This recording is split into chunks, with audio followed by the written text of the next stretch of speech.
Please come.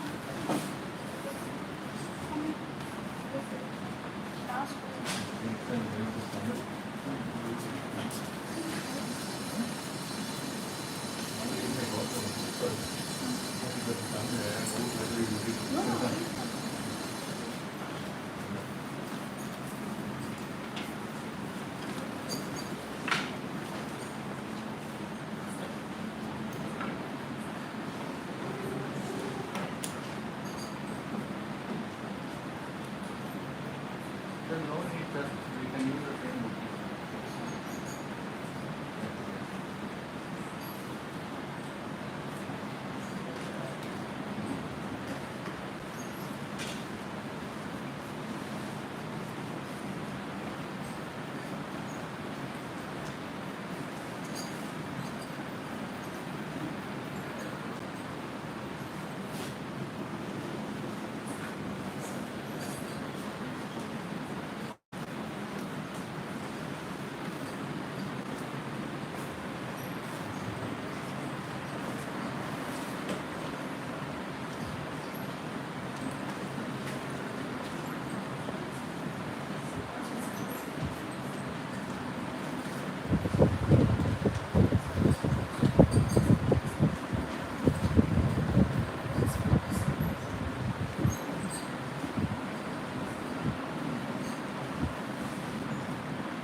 It's not.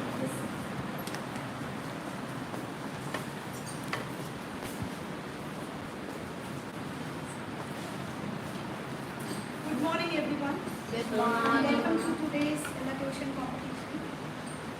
Words mean more than what is set down on paper. Alright? Words mean more than what is set down on paper. Here we have our talented participants to showcase their talent through the creativity, the talent in speaking, public speaking. We welcome you all to this program. Our curriculum head, welcome now, sir. Let us applaud the students who are gathered and start the program. Okay? So, before we enter the program, we all stand for a moment to offer the prayer to God. Please. Let me call Suhana of class 9A1 to deliver the prayer.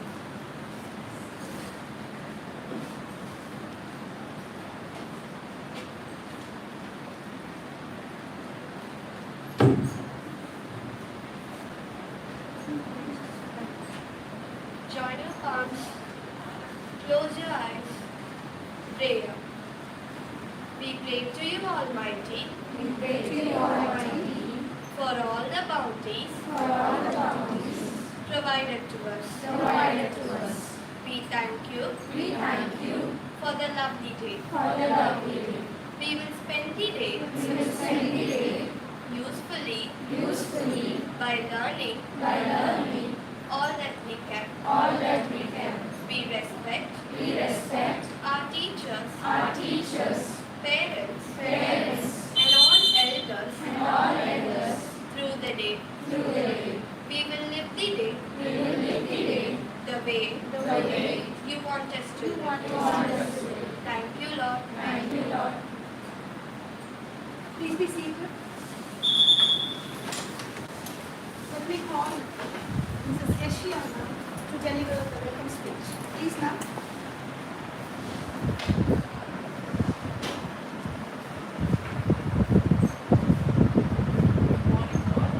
Speech is power. Speech is to persuade, to convert, to compel. Said Ralph Waldo Emerson. Good morning to everyone. A very warm welcome to all the respected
call the first speaker for the day. Yes, it's time. Please, it's time to give a memento, memorable memento to our curriculum head, Mrs. Nita Sechana. Please clap hands.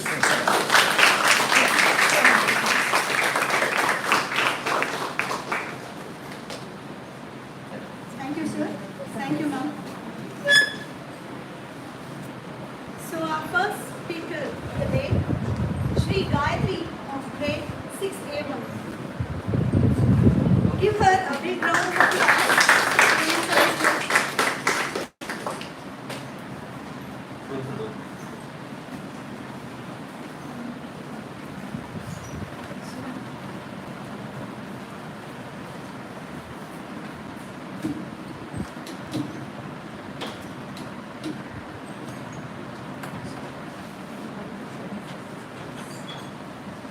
Good morning to one and all present here. I am Shri Gayatri from class 6A1. Today I am going to share you my favorite topic, which is about imagine your dreams are true in your parallel reality. Before I tell you my real experience in my life, I would like to share you a theory which most of the people believe in. Actually, there is a theory which means that there is a parallel universe which there are people just like you and me, the same behavior, the same soul, the same mindset. So, this can connect the topic which I am going to talk to you on. My real life experience. One day I ate my dinner and I went to sleep. After an hour or more, I had a dream about a strange haunted block. I went through the building, then I saw a backyard full of forest. I heard all my friends, neighbors and family members screaming about it. I thought it was just a dream, but then I thought about the theory, so I went through my dream. Then I went through the woods and then the strange voice left me speechless. After 5 to 10 minutes, I heard others screaming for me because I was the one who was locked inside the woods. Then after 5 to 10 minutes, I woke up. Then I thought, how can this be true? Sometimes the theory can come true, or sometimes this can happen to me in the parallel reality. I left it with suspense. Till now, I didn't know the reason why that dream came. It was very strange. Thank you. Really a good start. Here comes Aishwarya of 6A1.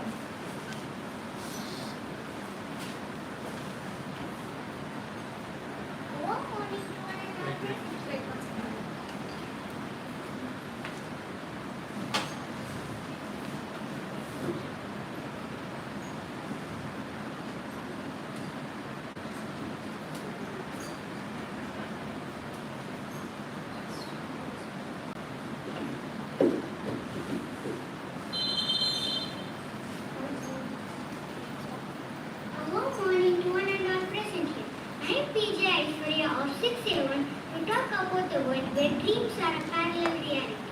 Dreams are nothing but the reflection of a subconscious mind which represent our desires, fears and experience. One day before I went to sleep, I was watching the news on National Geographic Channel. There they streamed a marine water which was fully polluted with plastic. As a result, many large fishes and sharks died due to the consumption of this plastic waste, and many small turtles were entangled in fibers of plastic and unable to swim. I was worried after watching and kept thinking how the marine will survive if this continues. Thinking about the same, I dozed off and I was taken into a world where I was the chief minister, and I imposed a ban on single-use plastic and gave a talk to the public about the protection of water bodies by not throwing waste in lakes, rivers and any water bodies. Within a fortnight, I started noticing changes. The water became very clean, blue and sky's reflection and beautiful.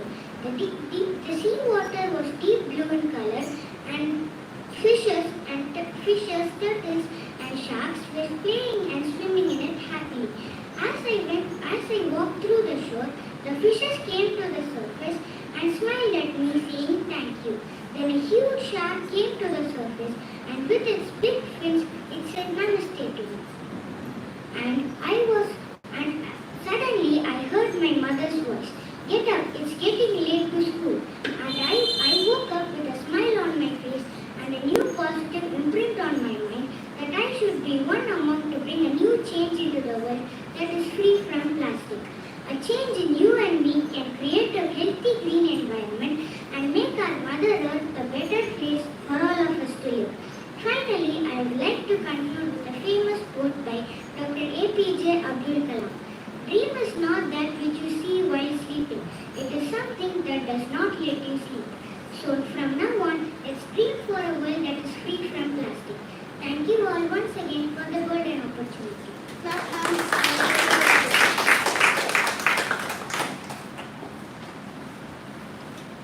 Here comes students from grade 7 to prove their eloquence. I call Palakshi, 7A1.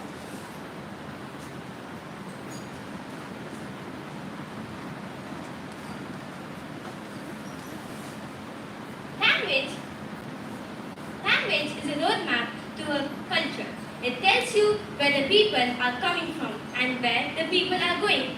These lines are said by Rita Mia Brown. A very pleasant and a good morning to everyone.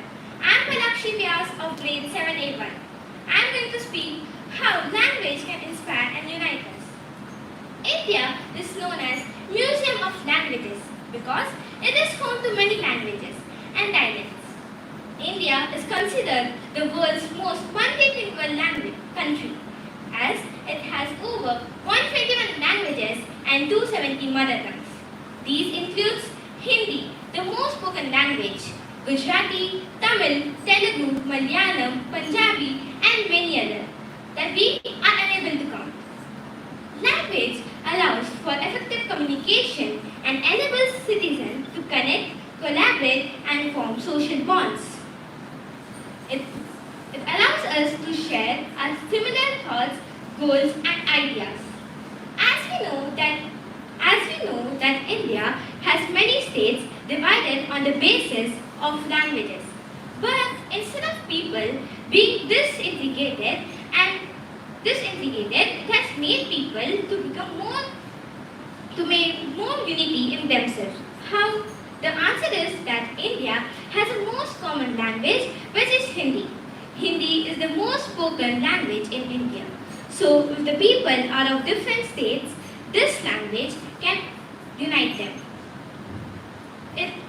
Another example is that England, the United States of America, Australia and many other countries also have a linguistic unity in which all speaks English.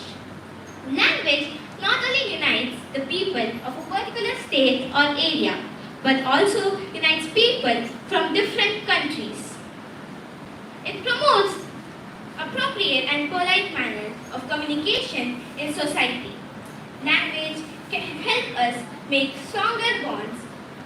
Language can help us make stronger sense of culture and boost our mental health and social cohesion.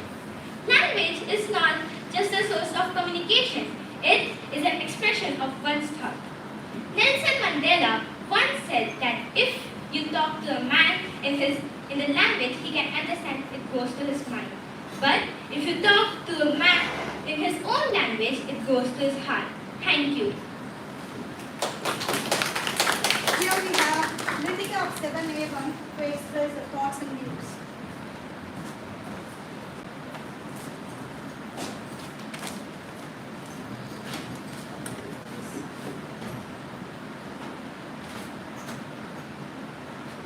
Words have the power to ignite minds, to evoke emotions, and to inspire change.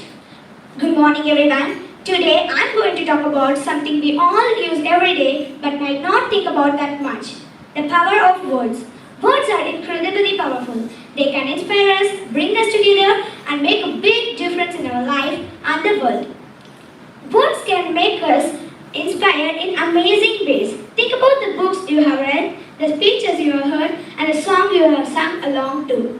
All of these are made up of words that can make us feel happy, excited, or even brave. For example, when we read about heroes in the stories, we feel like we can close to. When we listen as someone giving a powerful speech, it can motivate us to do something good and make a change. Words have the power to lift our spirits and give us hope. Words can bring us together.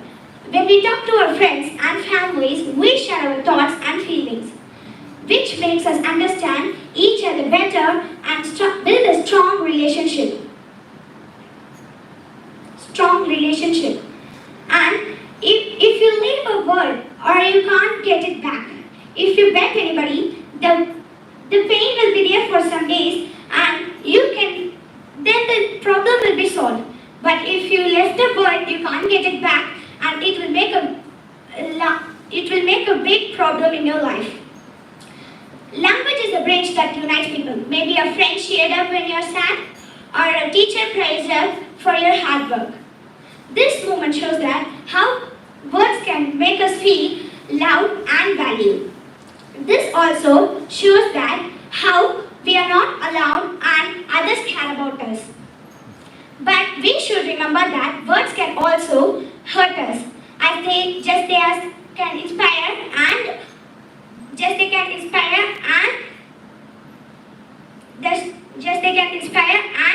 build us strong. They can also cause pain.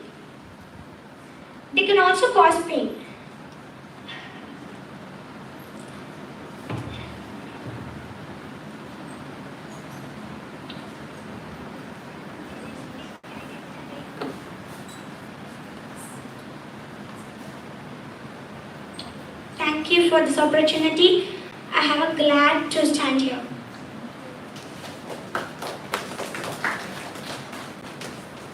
Next comes Vanya Gautam of grade 7A.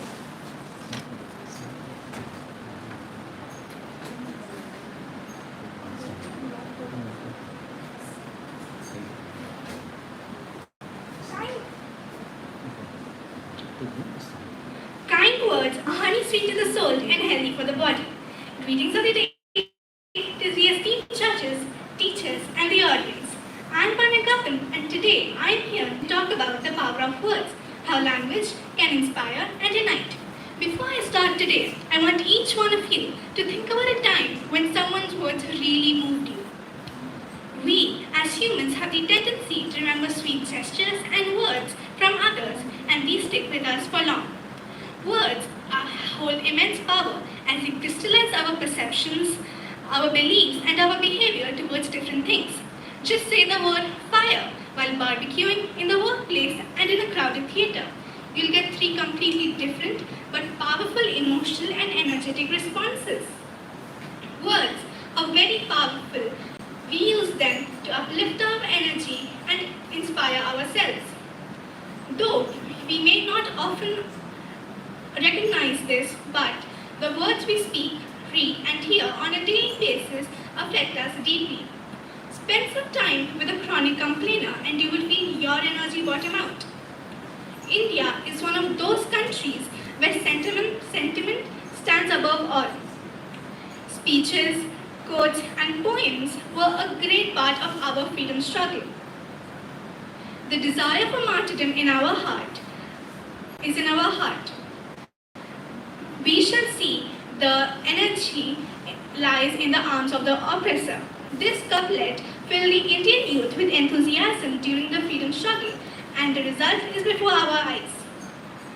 Words in music and art express great things and evoke our personal growth. Philosophical and spiritual texts can provide growth and enlightenment.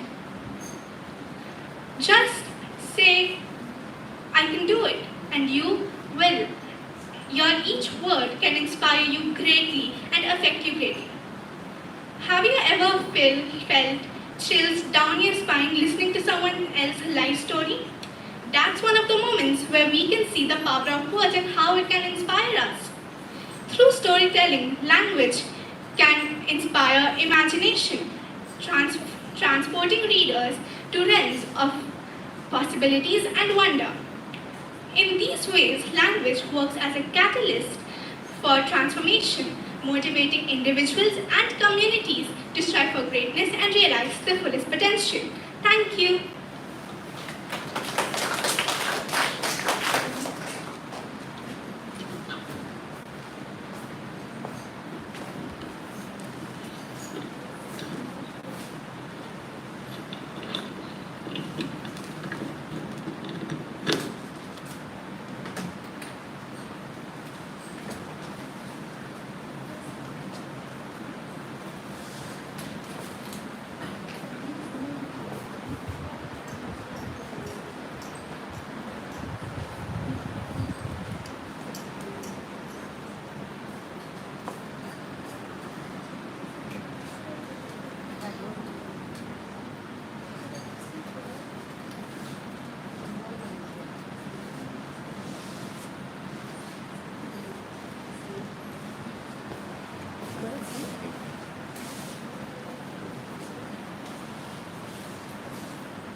Next comes Tanmay of class 8A2. Put your hands together, all of you.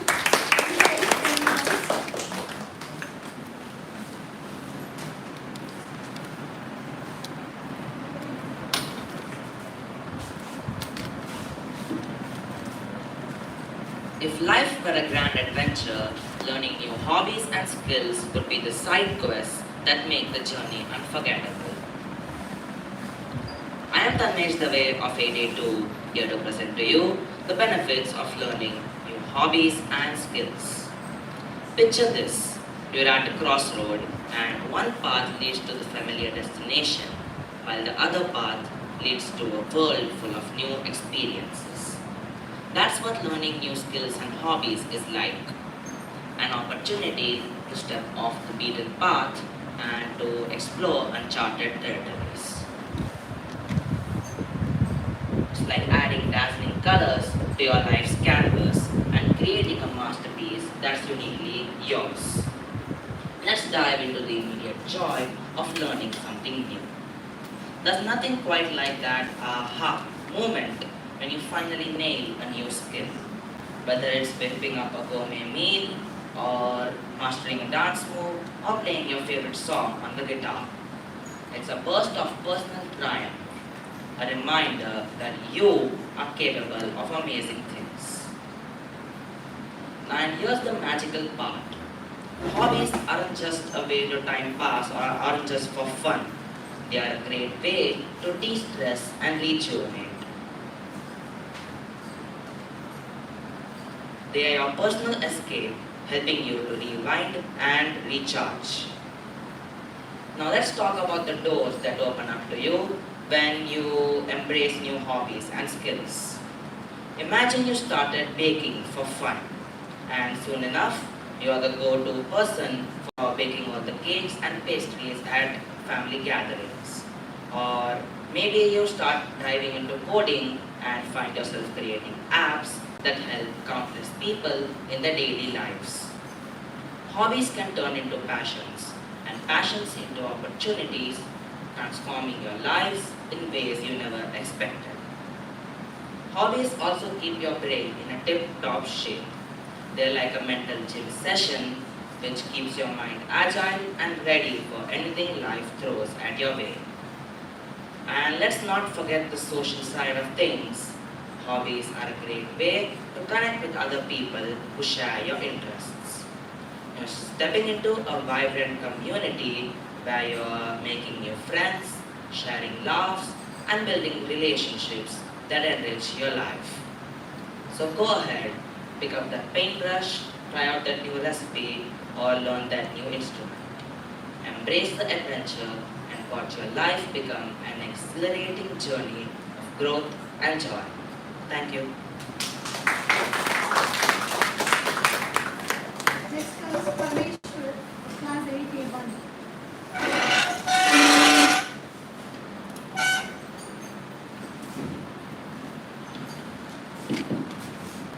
A pleasant morning to one and all. Today, I am going to speak about a topic that has immense importance in every aspect of our life. Teamwork and collaboration. Teamwork and collaboration are the cornerstones of success, whether in a corporate setting, a sports game, or even within a family. As the saying goes, alone we can do little, together we can do so much. This profound quote by Helen Keller perfectly encapsulates the essence of working together. Many hands make light work. This old proverb emphasizes that when people work together, the tasks become easier and completed efficiently. My dear friends, do you remember the Apollo 11 mission? It was a remarkable thing in history. The Apollo 11 mission, which successfully landed the first humans on the moon. This monumental achievement was not done by a single individual. It was done by over 400,000 technicians, scientists, and engineers. Each team member's contribution was crucial in this achievement, historic milestone. Teamwork and collaboration are more than just words. They help us to succeed in our lives and make our lives better. When we are working with others, we can learn new things, discover our strength, and even get a chance to improve our weakness. Everyone were aware of the Wayanad incident. The flood which attacked the devastating flood which attacked the Kerala, especially the Wayanad. The rescue team worked tirelessly day and night to rescue the people. They faced the challenges, heavy rains, landslides, and even the raging waters. But the teamwork and collaboration made a difference. Some people tried to rescue the people who are trapped in their home, and some gave aid to the people who were rescued, and some were telling that they will make the food and water for the peoples. Teamwork and collaboration. What do you mean by that? In a team, when you are working together, it is not a teamwork and collaboration. Where an environment is created where every person has a value. Achieve more together, everyone. Thank you. Here comes Varsha of class 8A.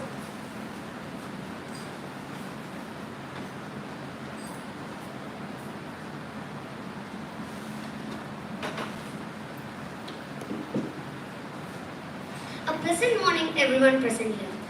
So I like to go with a quote. Teamwork makes our dream work.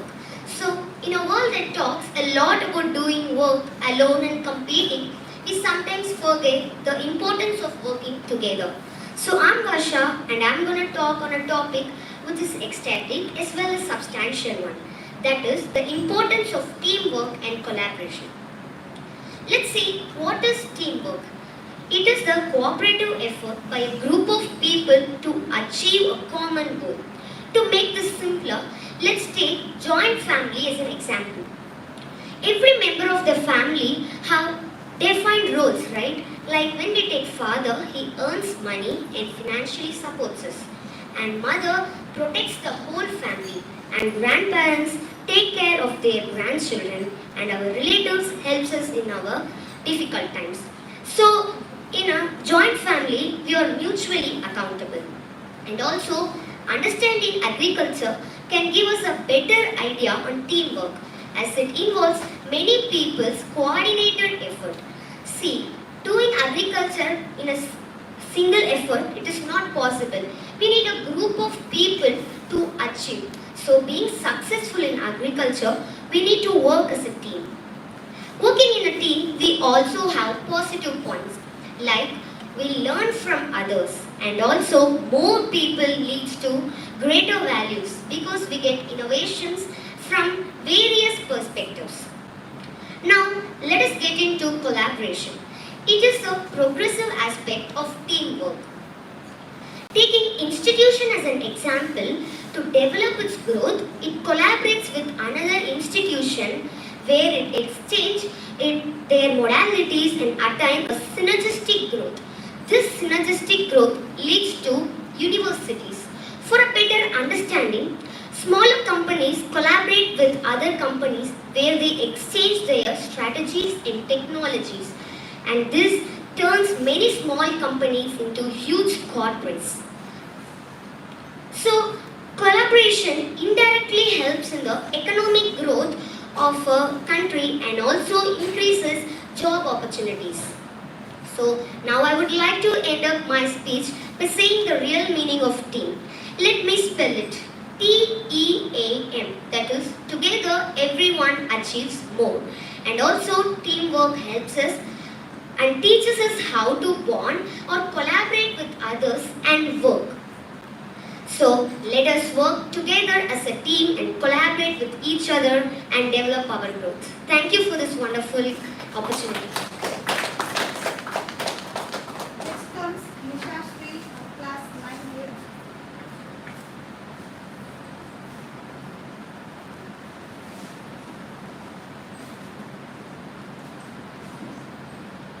A very dazzling morning to all. Myself is Nishastri and I'm from class 9A1 and I'm here to speak about how to overcome stress and anxiety. Where we operate better when we operate outside our comfort zone. So the thing that stops us but becoming a great learner is fear and anxiety. The fear of looking bad, the fear of unknown, all these fears are produced by a tiny part in our brain called amygdala. This is also called lizard brain. It doesn't really mean how we call it, but it makes us to live in our everyday life. I will tell you example. Suppose if you're out of your house during lightning and rain, and when the lightning strikes, you rush into your home. That's your lizard brain in play. But lizard brain does not know how to differentiate between good challenges and the dangerous ones. In most of our life, we do not face the dangerous challenges. It's the good challenges with open doors of opportunities. And I'll tell you an example. This is a real life example I read a few days ago. An American reality show called Voice, where singers go and showcase their talents. At that time, a girl was one step away from the qualification level. She has to sing one song to get in that show. But at the last moment, she freaked out and got out of the show. When she shared this with her classmates and the internet, they were like, what? We can discuss about this sitting in a room. We can discuss about ourselves and others very easily. But what happens when you are really in their shoes? Because amygdala does not live for us to go into good challenges in our lives. And there are few ways where you can overcome these fears and anxieties by practicing few practices in our life. First, meditation and mindfulness. These are two main steps which encourages us to go deep into mindfulness. Makes us occupied. Occupation means we do not have time to think about other things. We are fully occupied and we are happy. Second, exercise. Exercise, our brain releases few chemicals which makes us to relieve stress and anxiety. Next, balanced diet. Avoiding caffeine and excessive sugar makes us to avoid irritation and anxiety. Next, I would tell, be connected with your friends and family. Sharing things with your friends and family makes us you more alive and makes you to be more enthusiastic. Next, these all feelings is common in our everyday life. It does not define ourselves. The four things which causes stress and anxiety are uncertainty, attention, struggle, change.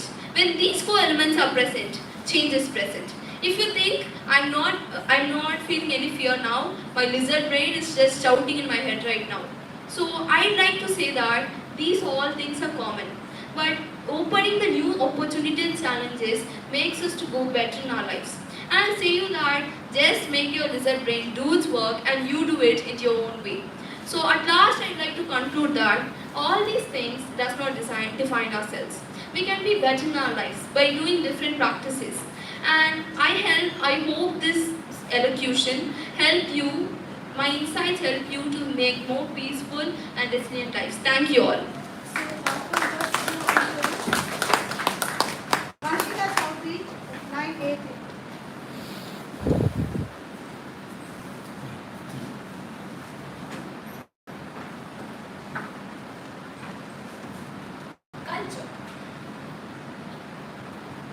culture is a thought of what humans are interested in. Their thoughts, the books, and the actions, and the models they read. Good morning everyone present here. This is Vanshika Chaudhary of class 9A3, standing before you on stage with immense pride and a profound sense of gratitude to share about the beauty and significance of my cultural heritage. As someone deeply rooted with the vibrant traditions of India and the timeless wisdom of our religion, I am honored to celebrate the essence of my cultural heritage and how it has shaped my identity, and it has continued to inspire the lives of many other individuals across the globe. Now, picture this on your mind, a vast canvas filled with the colors of our diversity, filled with the stories that have transcended our generations, filled with the colors of our tradition. This is India, a land where every corner, every art form, and every story has its own unique tale.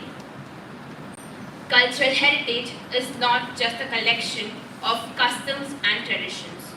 It is the heartbeat of our collective identity. It is the legacy that has passed down through generations that has inspired the lives of so many. India is not just a country. It is the kaleidoscope of different cultures, traditions, and languages. From the majestic peaks of the Himalayas to the serene backwaters of Kerala, each region of our nation has its own unique heritage. So, moreover, India's cultural heritage is a treasure trove of both wisdom and knowledge. The ancient texts of the Vedas, the teachings of the Bhagavad Gita, and the philosophies of our school inspires us that not only relevance to the past, but also inspire us and makes a profound impact in our present and as well as future. Imagine you're standing in the bustling markets of Jaipur, where the air is filled with the fragrance of spices and the sound of the artisans who are crafting a magnificent fabric amidst a mosaic of culture. This is the heartbeat of our nation, with incredible diversity that defines us. So, why is this cultural heritage so crucial for us? Hinduism is one of the oldest living religions that offers a profound spiritual and philosophical framework. It is the religion that has a profound impact on us. The tradition of it is a life that it's not just a religion, but it's a life that comprising of beliefs, rituals, and traditions. At its core, our religions teaches us the principles of dharma, karma, and moksha. These are the principles that guide us towards living a life of balance, responsibility, and spirituality. Moreover, many spiritual practices and beliefs have been acknowledged by science as well. For example, we get the evidence of the Ganges flowing into the earth, the water of the Ganges which is sacred due to the powerful herbs of the Himalayas. Science has also acknowledged the presence of supernatural powers on Kailash Mansarovar. Additionally, the performative properties of cultural heritage has also contributed to its significance, especially during the time of crisis of COVID-19, when the whole world was following the term Namaste instead of actually shaking their hands. In conclusion, India's cultural heritage is not just a reflection of our past. It is the vibrant living entity that has shaped our identities. So, together, let us ensure that this rich tapestry of our heritage thrives and continues to inspire many individuals across the globe. Thank you everyone for your valuable time. This is Vanshika Chaudhary signing off. Krishna of 983 is here to share her views and thoughts.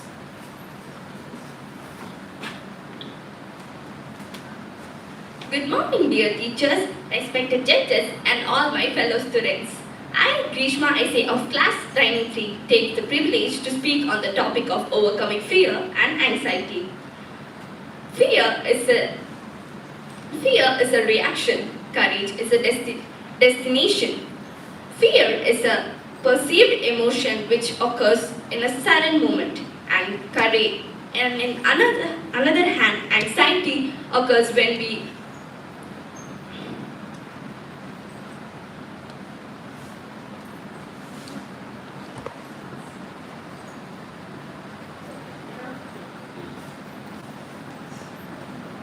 And on another hand, anxiety is a sudden shock when we overthink about the future incidents and when we become out of control. Nelson Mandela once said that fear is not the absence of courage, but it is the triumph over it.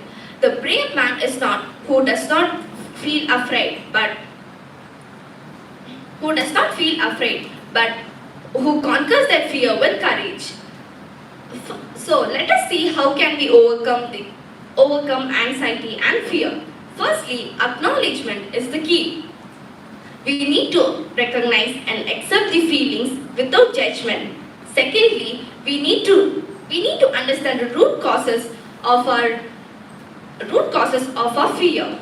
Third, an important strategy is exposure and gradual desensitization. This means facing our fear in small and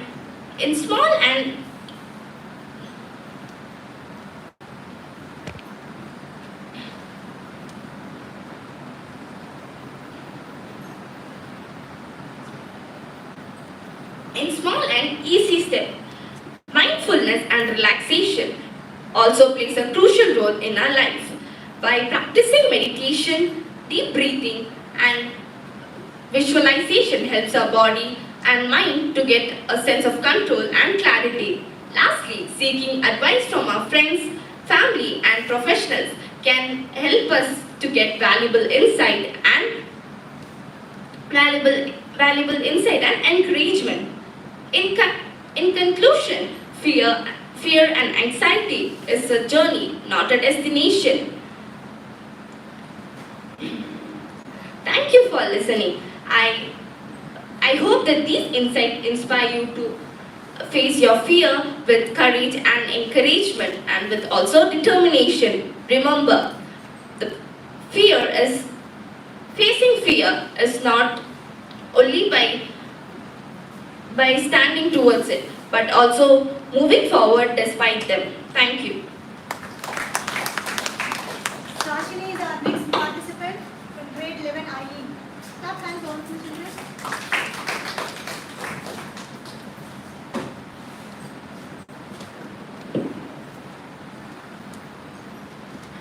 Reading is a remarkable remedy, a radical refuge, and a rewarding ritual.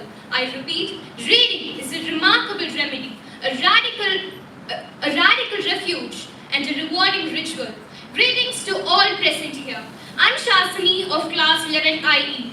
Today, I'm present here to talk about something that has brought me immense joy, comfort, and wisdom. It's none rather than reading. Let me tell you guys, getting lost into the pages of your good book is like embarking on a journey to new worlds, discovering new ideas, and meeting new people.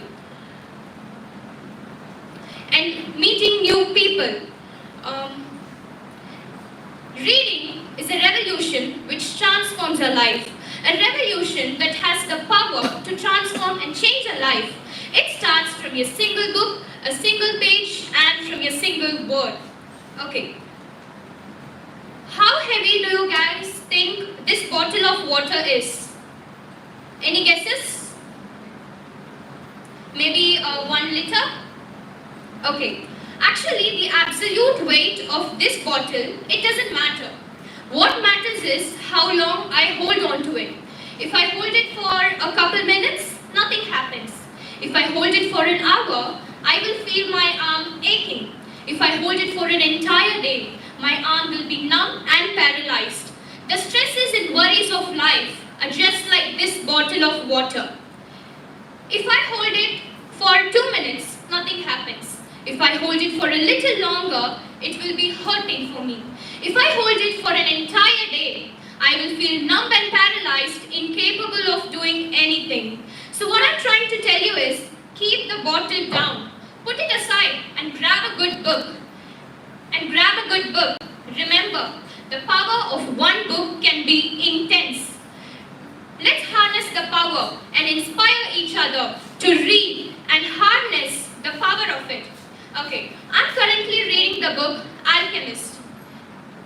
Has anyone known that before? Alchemist. Fine. An alchemist, very good.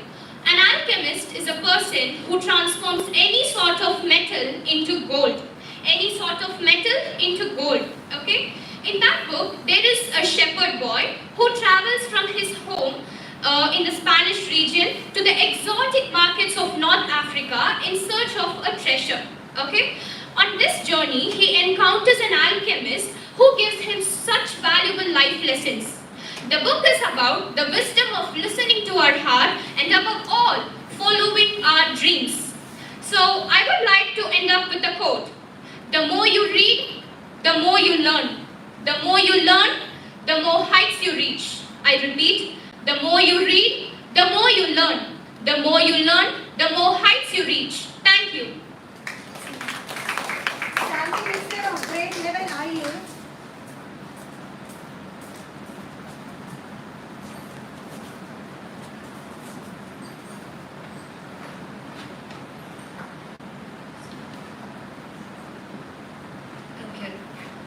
What if I told you at this very moment, without moving your feet, you could move into different worlds? You could move into the streets of Dalgan Alley and be like Expecto Patronum, or leave your glass shoes behind at the staircase of a palace, or investigate Sia's murder case. Interesting, isn't it? Morning, ladies and gentlemen, it's Anmi Nixon, a bore in your language. That's what you call me, right? A bookworm. I'm always immersed in books. But people, it's the joy. It's not about you gain knowledge, you gain vocabulary, you gain wisdom. Nah, I'm gonna talk about joy. Because in today's time, you prefer joy over success, isn't it? But I can tell you, joy comes with success. Now, when I'm reading a book, I am not just here in front of you holding a book in a chair with a cup of coffee. I am somewhere with Harry Potter, getting into his dreams, chasing Voldemort, or also sitting with Albus Dumbledore and getting his lessons. Okay, so don't tell me that I'm sitting here. I'm somewhere else in some other world. These books can get you down into different worlds, and the fascination is that you don't even realize that you're getting so much immersed that you have no notice of what's going on around you. You have no notice of who's talking to whom. You have no notice of rain coming out. You have no notice of anything. You just have a time lapse. You time travel into those worlds. These worlds are so different because sometimes these worlds don't even exist.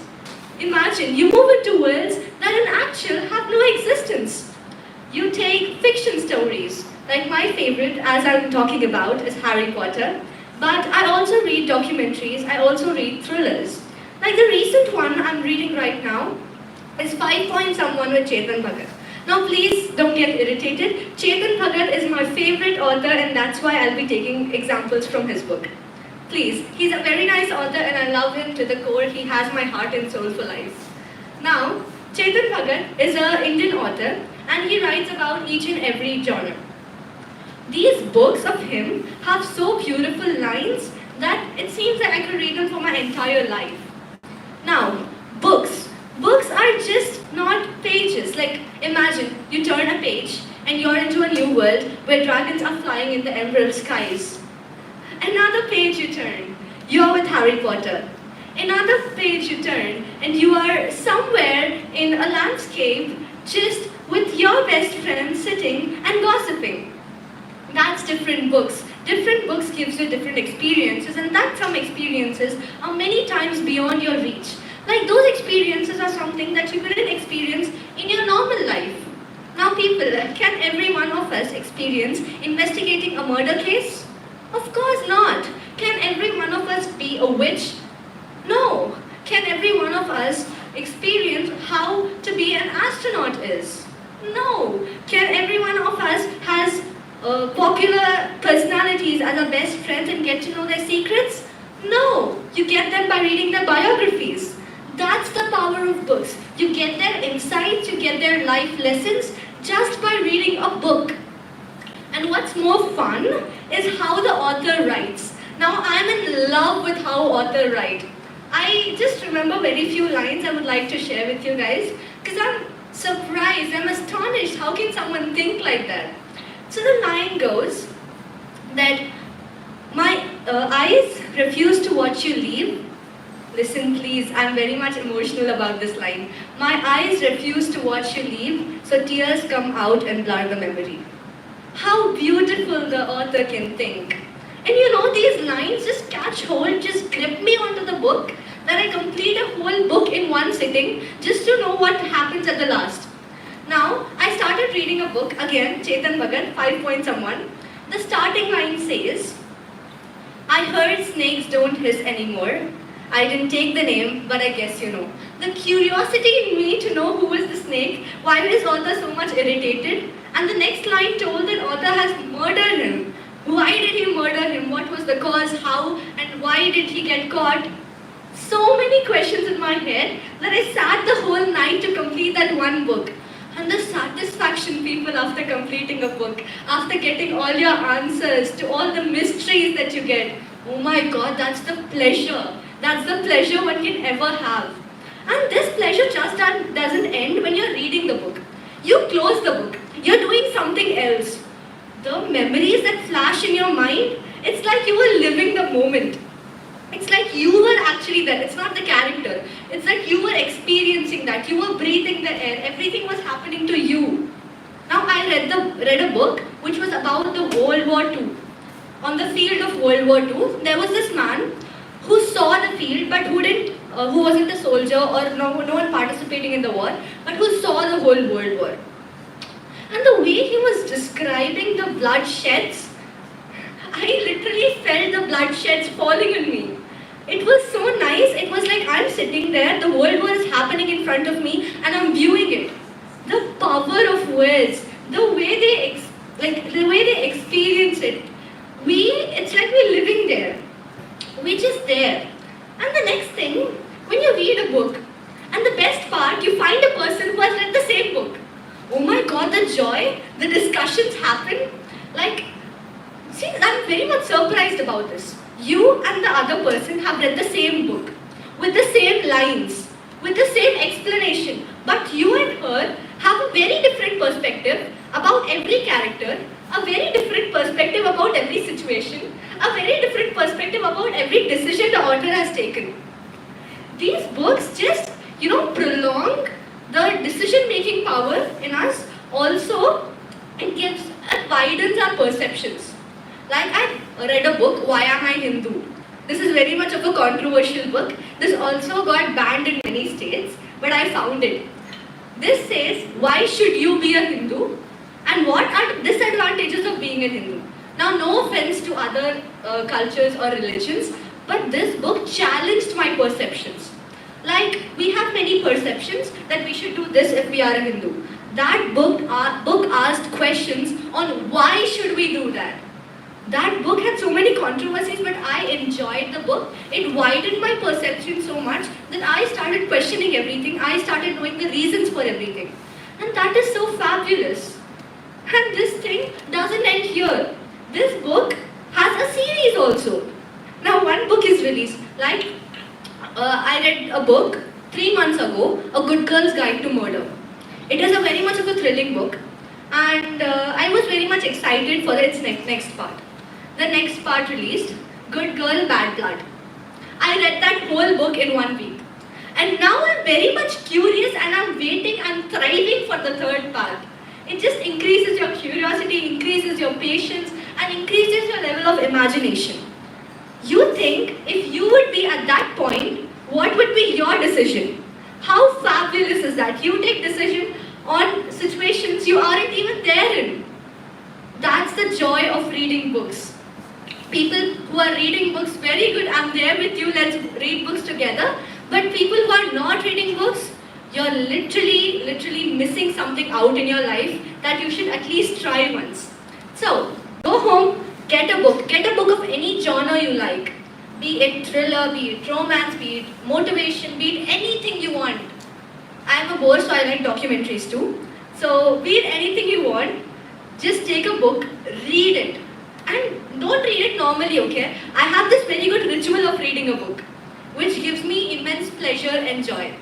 First, open the book, smell. The smell of a new book and the smell of an old book, it's totally different.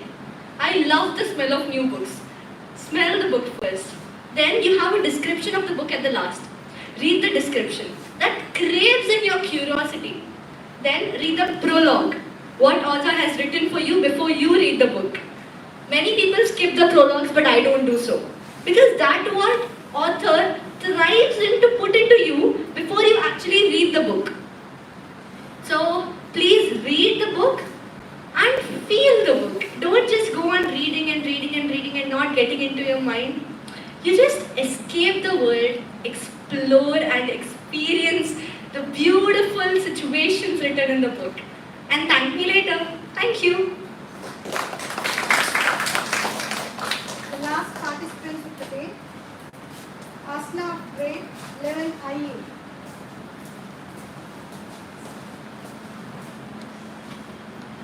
So, good morning everyone. I am a session of 11.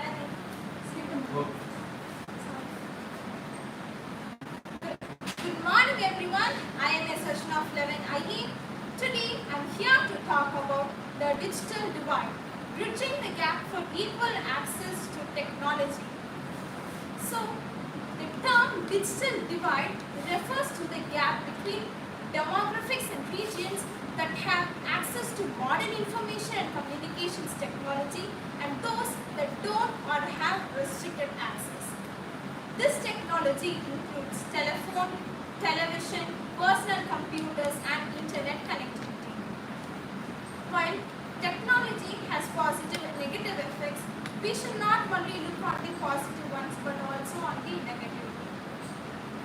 So, while technology offers many chances for learning and progress, it also poses a big problem of the digital divide.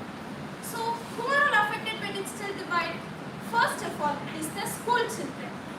Digital divide in educational settings is not merely about the availability of computers and internet access, but it is about the ability to use the technologies effectively and the presence of digital literacy skills. So for students lacking skills to navigate digital platforms may fall behind their peers, exacerbating their educational inequalities.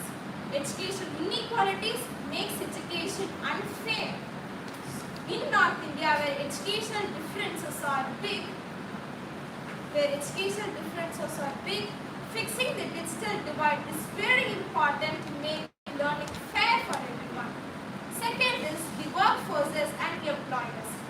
As the workers are not able to get on parallelly with the advancements in technology and technological skills, it leaves them behind without digital skills, internet access and computing devices, which can have serious impact on the business efficiency across the globe. Third is the healthcare patients. With the rise of telehealth services and with the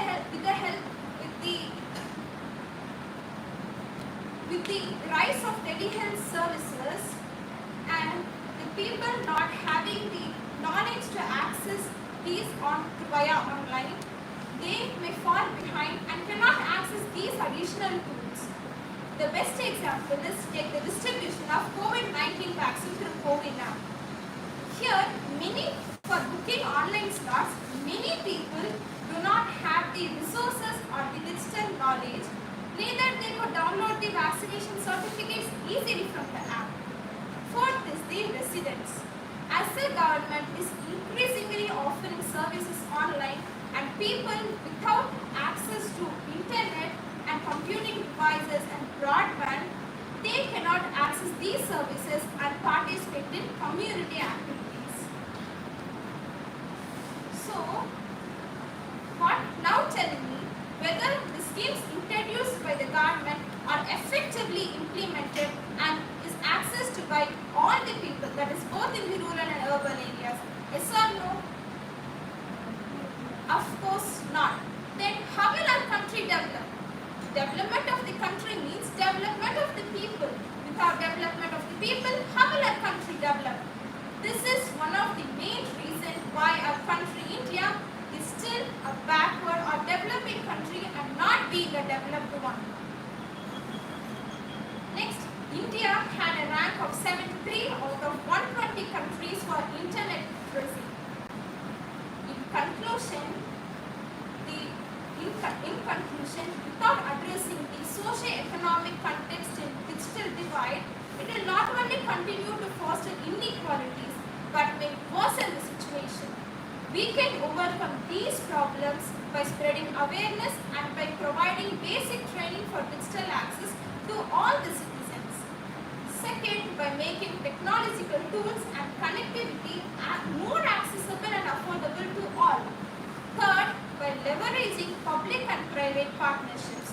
So, let us all work together towards creating a world where digital platform is accessible for everyone. I end with the quote said by Carol. Digital divide is the issue. Digital equity is the goal. Digital inclusion is the work. Thank you.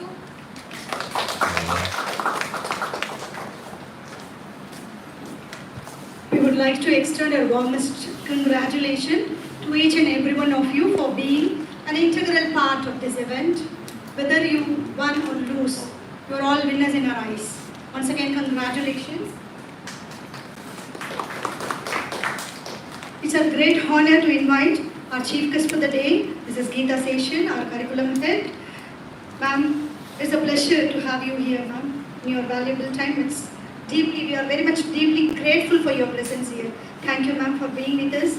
The stage is yours, please, ma'am. So thank you very much. So thank you to each one of you who are present here, right? So the question is about participation. Yes or no? Yes. It is not about winning, it's the participation. So you need to have a holistic approach to life, right? That was this girl who has actually felt very bad that she had to forget. You were the one, Nitika, right? There's nothing to feel bad about it. You saw your seniors, how they did it. Almost all of them did it well. So as you age, as you grow up, your confidence will come back to you, right? So 4 years from now, you're going to talk like that, right? So now, what is the purpose of such competitions in school? Is not to vie and compete with your friends, but to give a holistic insight into you that you have to get the power of articulation. So this gave you a learning platform, right? You all try to write something, memorize and put it back. Some of you talked about it also.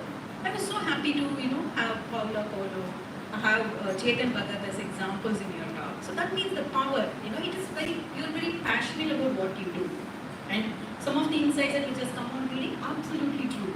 Read a lot, then you'll be able to talk a lot, right? Read a lot, then you'll be able to talk a lot. And there is nothing about, yes, I have won, yes, I have lost. It is all about good, I have participated. Yeah, you all feel happy that you participated? Yes. Yes. Congrats to each one of you who being on stage. That shows how much confidence that you have in you. The power of articulation, communication skill is going to be something beyond your achievement, whether you get into IIT or NEET or any medical college. If you don't have the power of articulation, nowadays they say it is a futuristic skill, right? So the power of articulating what your brain says to your audience is very, very important, right? Build that skill in yours, and all the best to all of you. Each one of you have done it very, very well. Thank you. Yeah. Thank you, ma'am, for your powerful speech. It has instilled a power in them. Thank you. I would like to call Mrs. Devi to propose the vote of thanks.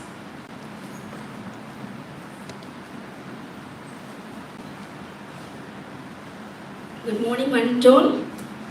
It's my pleasure to be here to present the vote of thanks for this program, RHETORICIan. Good morning once again. It has been such an honor to be a part of this wonderful event, RHETORICIan. On behalf of our RT wing heads, teachers and students, I would like to extend my heartfelt gratitude to our esteemed guest, our curriculum head, Mrs. Geeta Session, ma'am. Thank you, ma'am, for being here to honor the program. You really graced the program. You really adorned the program. Thank you. It's a great honor for us to have you here, taking time to be here with us to honor the program. Thank you, ma'am.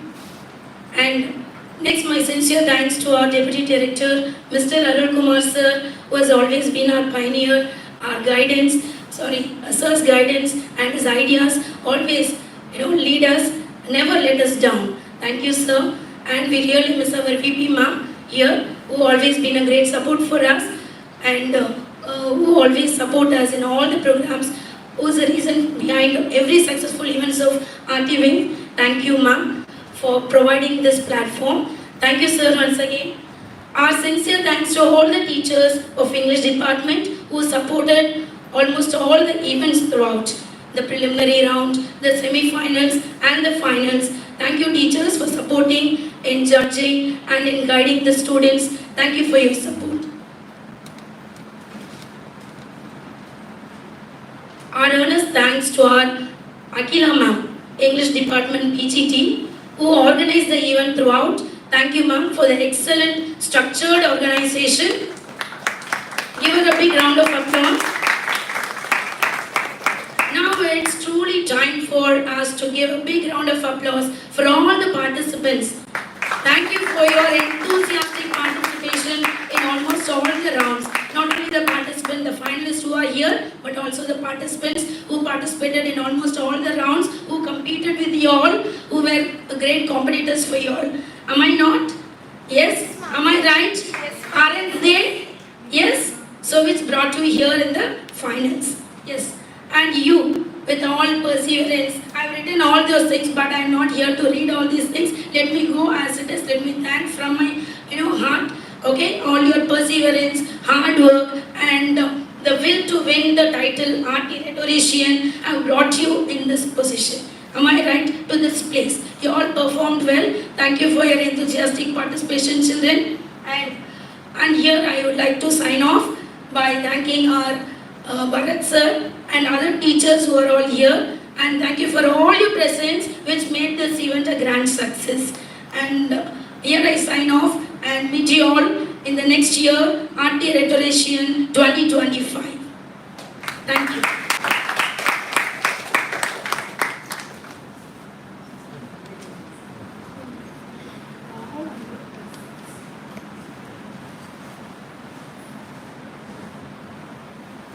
Thank you, children. Thank you.